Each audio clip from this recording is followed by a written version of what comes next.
ఓం శాంతి 17/8/2024 మధురమైన పిల్లలు, వినాశీ శరీరాలను ప్రేమించకుండా అవినాశీ తండ్రిని ప్రేమించండి. తద్వారా ఏడవడం నుండి విముక్తులవుతారు. ప్రశ్న: అధర్మయుక్తమైన ప్రేమ అంటే ఏమిటి మరియు దాని పరిణామమేమిటి? జవాబు: వినాశీ శరీరాల పట్ల మోహం పెట్టుకోవడం అధర్మయుక్తమైన ప్రేమ. ఎవరైతే వినాశీ వస్తువుల పట్ల మోహం పెట్టుకుంటారో వారు ఏడుస్తారు. దేహాభిమానం కారణంగా ఏడుపు వస్తుంది. సత్యుగంలో అందరూ ఆత్మాభిమానులే, అందుకే అక్కడ ఏడవడం యొక్క విషయమే ఉండదు. ఎవరైతే ఏడుస్తారో వారు పోగొట్టుకుంటారు. అవినాశీ తండ్రి యొక్క అవినాశీ పిల్లలకు ఇప్పుడు శిక్షణ లభిస్తుంది. దేహీ అభిమానులుగా అయినట్లయితే ఏడవడం నుండి విముక్తులవుతారు అని. ఓం శాంతి. ఆత్మ అవినాశి అని మరియు తండ్రి కూడా అవినాశి అని పిల్లలకే తెలుసు. కావున ఎవరిని ప్రేమించాలి?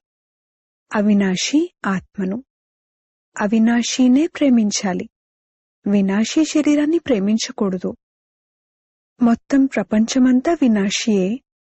ప్రతి ఒక్క వస్తువు వినాశియే. ఈ శరీరము వినాశియే. ఆత్మ అవినాశి. ఆత్మ పట్ల ప్రేమ అవినాశిగా ఉంటుంది. ఆత్మ ఎప్పుడూ మరణించదు. దీనిని సత్యం అని అంటారు. తండ్రి అంటారు, మీరు అధర్మయుక్తంగా అయిపోయారు.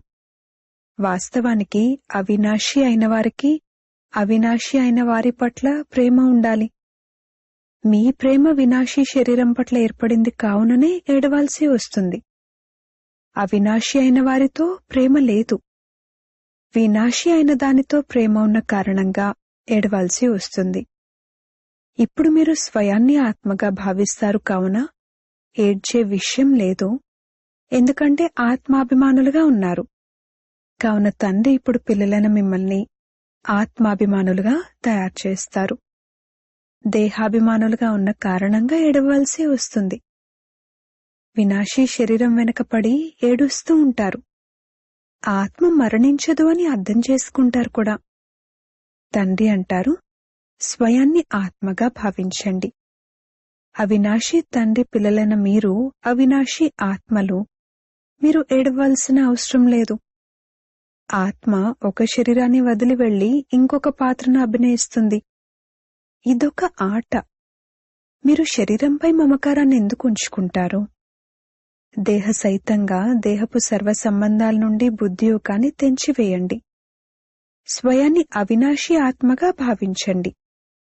ఆత్మ ఎప్పుడూ మరణించదు. ఎవరైతే ఏడుస్తారో వారు పోగొట్టుకుంటారు అన్న గాయనం కూడా ఉంది. ఆత్మాభిమానులుగా అవ్వడం ద్వారానే యోగ్యులుగా అవుతారు. తండ్రి వచ్చి దేహాభిమానుల నుండి ఆత్మాభిమానులుగా తయారు చేస్తారు. వారంటారు, మీరు అలా ఎలా మర్చిపోయారు? జన్మ జన్మాంతరాలు మీరు ఏడవలసి వచ్చింది. ఇప్పుడు మళ్లీ మీకు ఆత్మాభిమానులుగా అయ్యే శిక్షణ లభిస్తుంది. ఆ తర్వాత మీరు ఇక ఎప్పుడూ ఏడవరు. ఇది ఏడ్చే ప్రపంచము, అది నవ్వే ప్రపంచము. ఇది దుఃఖ ప్రపంచము, అది సుఖ ప్రపంచము. తండ్రి చాలా చక్కగా శిక్షణ ఇస్తారు. అవినాశీ తండ్రి యొక్క అవినాశీ పిల్లలకు శిక్షణ లభిస్తుంది. వారు దేహాభిమానులైన కారణంగా దేహాన్నే చూసి శిక్షణ ఇస్తారు. దేహపు స్మృతి రావడంతో ఏడుస్తారు. శరీరము అంతమైపోయిన తర్వాత వారిని తలుచుకోవడం వల్ల లాభమేముంది అని కూడా గమనిస్తారు. మట్టిని తలుచుకుంటారా ఏమిటి? అవినాశీ వస్తువు వెళ్లి ఇంకొక శరీరాన్ని తీసుకుంది. ఎవరైతే మంచి కర్మలు చేస్తారో వారికి మళ్లీ శరీరం కూడా మంచిది లభిస్తుందని పిల్లలకు తెలుసు. కొందరికి పాడైపోయిన రోగి శరీరం లభిస్తుంది. అది కూడా కర్మల అనుసారమే లభిస్తుంది. మంచి కర్మలు చేస్తే పైకి వెళ్లిపోతారని కాదు. అలా కాదు. పైకి ఎవ్వరూ వెళ్లలేరు. మంచి కర్మలు చేసినట్లయితే మంచివారిగా పిలువబడతారు. జన్మ మంచిగా లభిస్తుంది. అయినా కాని కిందకైతే దిగవలసిందే. మనం ఏ విధంగా పైకెక్కుతామో మీకు తెలుసు. మంచి కర్మల ద్వారా ఎవరైనా మహాత్ములుగా అయినా కాని కళలైతే తగ్గుతూనే ఉంటాయి.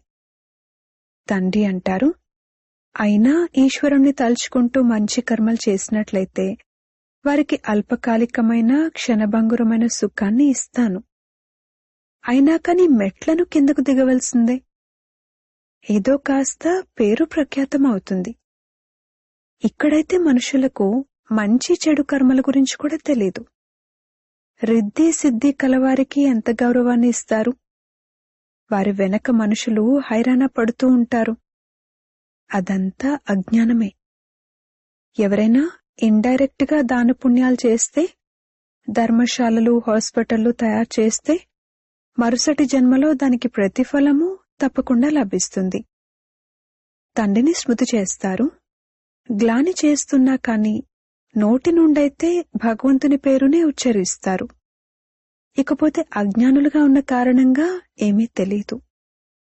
భగవంతుణ్ణి స్మృతి చేసి రుద్రపూజను చేస్తారు.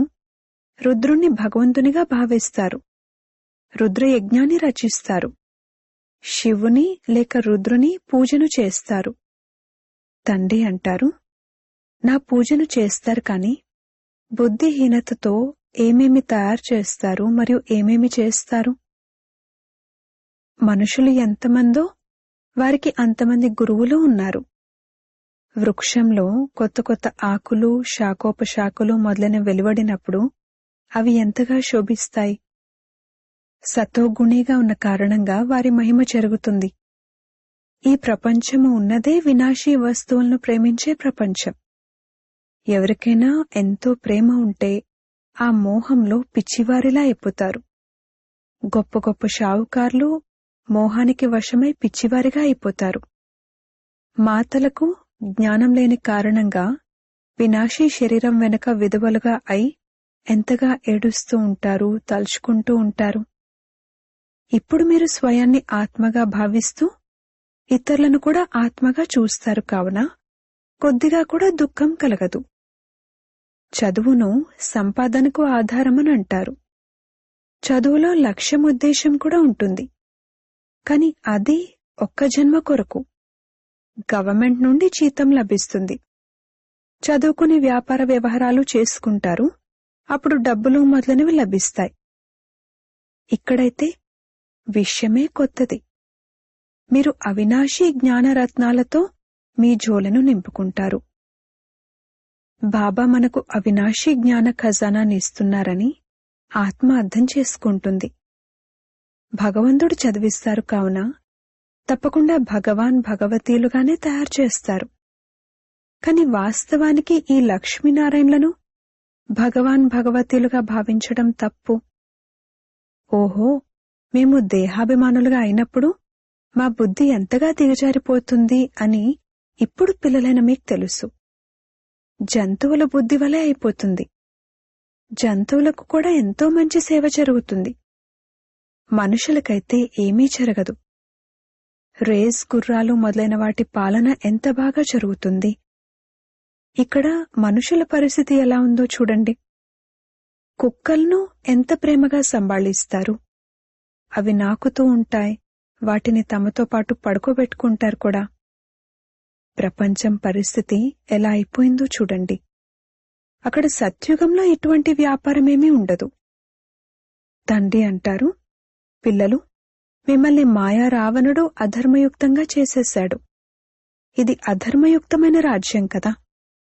మనుషులు అధర్మయుక్తంగా ఉన్నారు కావున మొత్తం ప్రపంచమంతా కూడా అధర్మయుక్తంగా అయిపోతుంది. ధర్మయుక్తమైన మరియు అధర్మయుక్తమైన ప్రపంచానికి ఎంత తేడా ఉందో చూడండి. కలియుగ పరిస్థితి ఎలా ఉందో చూడండి. నేను స్వర్గస్థాపన చేస్తున్నాను కావున మాయ కూడా తన స్వర్గాన్ని చూపిస్తుంది, ప్రలోభం కలిగిస్తుంది. కృత్రిమమైన ధనం ఎంత ఉంది, మేమిక్కడే స్వర్గంలో కూర్చున్నాము అని భావిస్తారు. స్వర్గంలో ఇంత పెద్ద 100 అంతస్తుల భవనాలు మొదలైనవి ఉంటాయా? ఇళ్లను ఎలా అలంకరిస్తారో చూడండి. అక్కడైతే 2 అంతస్తుల ఇళ్లు కూడా ఉండవు. మనుషులే చాలా తక్కువ మంది ఉంటారు. ఇంత భూమిని మీరేం చేసుకుంటారు? ఇక్కడ భూమి కోసం ఎంతగా గొడవపడుతూ కొట్లాడుకుంటూ ఉంటారు. అక్కడ మొత్తం భూమి అంతా మీదిగానే ఉంటుంది. ఎంతగా రాత్రికి పగలుకు ఉన్నంత తేడా ఉంది. వారు లౌకిక తండ్రి, వీరు పారలౌకిక తండ్రి. పారలౌకిక తండ్రి పిల్లలకు ఇవ్వనిదంటూ ఏముంది? అర్ధకల్పం మీరు భక్తి చేస్తారు, దానివల్ల ముక్తి లభించదు అనగా నన్ను కలుసుకోరు అని తండ్రి స్పష్టంగా చెప్తారు. మీరు ముక్తిధామంలో నాతో కలుసుకుంటారు. నేను కూడా ముక్తిధామంలో ఉంటాను, మీరు కూడా ముక్తిధామంలో ఉంటారు. ఆ తర్వాత అక్కడి నుండి మీరు స్వర్గంలోకి వెళ్తారు. అక్కడ స్వర్గంలో నేనుండను. ఇది కూడా డ్రామాయే. మళ్ళీ ఖచ్చితంగా ఇలాగే రిపీట్ అవుతుంది. మళ్ళీ ఈ జ్ఞానాన్ని మర్చిపోతారు. ఇది కనుమరుగైపోతుంది. ఎప్పటి వరకైతే సంగమయుగం రాదో అప్పటి వరకు గీతాజ్ఞానం ఎలా ఉండగలదు? మిగిలిన శాస్త్రాలు మొదలైనవేవైతే ఉన్నాయో అవి భక్తి మార్గపు శాస్త్రాలు. ఇప్పుడు మీరు జ్ఞానాన్ని వింటున్నారు. నేను బీజరూపుడను, జ్ఞానసాగరుడను. నేను మిమ్మల్ని ఏమీ చెయ్యనివ్వను, కాళ్ళు కూడా పట్టుకొనివ్వను. ఎవరి కాళ్లను పట్టుకుంటారు? శివబాబాకైతే కాళ్లు లేవు. ఇది బ్రహ్మ కాళ్లు పట్టుకోవడం అవుతుంది. నేనైతే మీ సేవకుడను. వారిని నిరాకారుడు, నిరహంకారి అని అంటారు. అది కూడా ఎప్పుడైతే వారు కర్మలోకి వస్తారో అప్పుడే నిరహంకారి అని అంటారు. తండ్రి మీకు అపారమైన జ్ఞానాన్ని ఇస్తారు. ఇది అవినాశి జ్ఞానరత్నాల దానం. ఇక ఎవరు ఎంతగా తీసుకుంటే అంత. అవినాశి జ్ఞానరత్నాలను తీసుకుని మళ్ళీ ఇతరులకు దానం చేస్తూ వెళ్ళండి. ఒక్కొక్క రత్నం లక్షల విలువ చేస్తుంది అని ఈ రత్నాలను గురించి అనడం జరుగుతుంది. అడుగడుగులోనూ పదమాలను ఇచ్చేవారైతే ఒక్క తండ్రే. సేవ పట్ల ఎంతో అటెన్షన్ ఉండాలి. మీ అడుగులు స్మృతియాత్రకు సంబంధించినవి. దాని ద్వారా మీరు అమరులుగా అవుతారు. అక్కడ మరణించడం మొదలైన వాటి చింత ఉండదు. ఒక శరీరాన్ని వదిలి ఇంకొకటి తీసుకుంటారు. మోహజీత్ రాజు కథను కూడా వినే ఉంటారు. ఇది తండ్రి కూర్చుని అర్థం చేయిస్తారు. ఇప్పుడు తండ్రి మిమ్మల్ని ఈ విధంగా తయారు చేస్తారు. ఇవి ఇప్పటి విషయాలే. రక్షాబంధనం పండుగను కూడా జరుపుకుంటారు. అది ఎప్పటి గుర్తు? పవిత్రంగా అవ్వండి అని భగవంతుడు ఎప్పుడన్నారు? కొత్త ప్రపంచం ఎప్పుడుంటుందో, పాత ప్రపంచం ఎప్పుడుంటుందో మనుషులకేం తెలుసు? ఇది కూడా ఎవరికీ తెలియదు. ఇప్పుడిది కలియుగము, సత్యుగం ఒకప్పుడు ఉండేది, ఇప్పుడు లేదు అని మాత్రం అంటారు. పునర్జన్మలను కూడా నమ్ముతారు.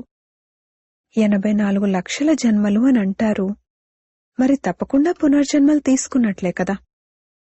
నిరాకారుడైన తండ్రిని అందరూ తలుచుకుంటారు. వారు సర్వాత్మల తండ్రి. వారే వచ్చి అర్థం చేయిస్తారు. దేహదారి తండ్రులైతే ఎందరో ఉన్నారు. జంతువులు కూడా తమ పిల్లలకు తండ్రులే. వారిని జంతువుల తండ్రి అని అనరు. సత్యుగంలో ఎటువంటి చెత్త ఉండదు. మనుషులెలా ఉంటారో ఫర్నిచర్ కూడా అలాగే ఉంటుంది. అక్కడ పక్షులు మొదలైనవి కూడా ఫస్ట్ క్లాస్గా అందంగా ఉంటాయి. అన్నీ మంచి మంచి వస్తువులే ఉంటాయి. అక్కడి ఫలాలు ఎంత తీయగా పెద్దగా ఉంటాయి. మళ్ళీ అదంతా ఏమైపోతుంది? తీపిదనం పోయి చేదుదనం వచ్చేస్తుంది. మీరు థర్డ్ క్లాస్గా అయ్యేటప్పటికి వస్తువులు కూడా థర్డ్ క్లాస్గా అయిపోతాయి. సత్యుగం ఫస్ట్ క్లాస్ కావున అన్ని వస్తువులు ఫస్ట్ క్లాస్ అయినవే లభిస్తాయి.